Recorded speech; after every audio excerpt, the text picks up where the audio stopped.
Dengue virus అన్నది mosquito ద్వారా ఒకరి నుంచి ఒకరికి వ్యాపిస్తూ ఉంటుందండి.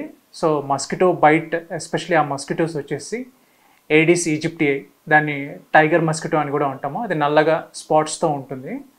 ఆ మస్కిటో బైట్ అయినప్పుడు మోస్ట్ ఆఫ్ ద టైమ్స్ జ్వరం వచ్చే అవకాశం తక్కువ. మోస్ట్ ఆఫ్ ద పీపుల్కి సిమ్టమ్స్ ఏం లేకుండా ఉండొచ్చు, కొందరికి సిమ్టమ్స్ డెవలప్ అవుతాయి. ఈ వైరస్ వచ్చి 4 రకాలు ఉంటాయి, 4 స్ట్రెయిన్స్ ఉంటాయి. ఏదో ఒక దాంతో ఇది ఎఫెక్ట్ అవుతూ ఉంటుంది. సో ఎప్పుడైతే ఈ మస్కిటో బైట్ అవుతుందో, బైట్ దగ్గర నుంచి 3 to 7 days తర్వాత ఫీవర్ అనేది స్టార్ట్ అయ్యే అవకాశం ఉంటుంది.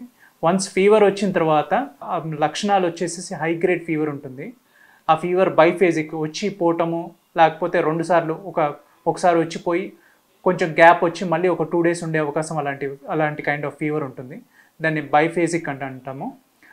నెక్స్ట్ ఈ ఫీవర్తో పాటు హెడేక్, కంటి నొప్పి, అంటే కంటి వెనకాల భాగంలో నొప్పి అని చెప్తూ ఉంటారు, muscle pains, joint pains, vomiting sensation, vomitings, ఇట్లాంటివి ఉండే అవకాశం ఉంది. అండ్ మోర్ ర్యాష్, ఒక 50% ఆఫ్ ద కేసెస్లో ర్యాష్ కూడా ఉంటుంది.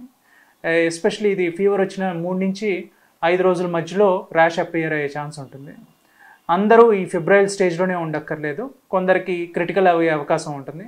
ఎస్పెషలీ బ్లీడింగ్ మేనిఫెస్టేషన్, అంటే గమ్స్ దగ్గర నుంచి బ్లీడ్ అవటం కానీ, పీరియడ్స్ అప్పుడు బ్లీడ్ అవటం కానీ, ఆర్ ర్యాష్ ఒక ప్యాచ్ లాగా అబ్డామిన్ ఏ బాడీ పార్ట్లో అన్నా అవ్వచ్చు. అండ్ కడుపు నొప్పి, అబ్డామిన్ అంటే పొట్ట డిస్కంఫర్ట్, ఇట్లాంటివన్నీ ఉండే అవకాశం ఉంటుందండి. అండ్ చాలా ఇంపార్టెంట్గా ఏమంటే 3 to 7 days తర్వాత కొందరికి క్రిటికల్ అయ్యే అవకాశం ఉంటుంది.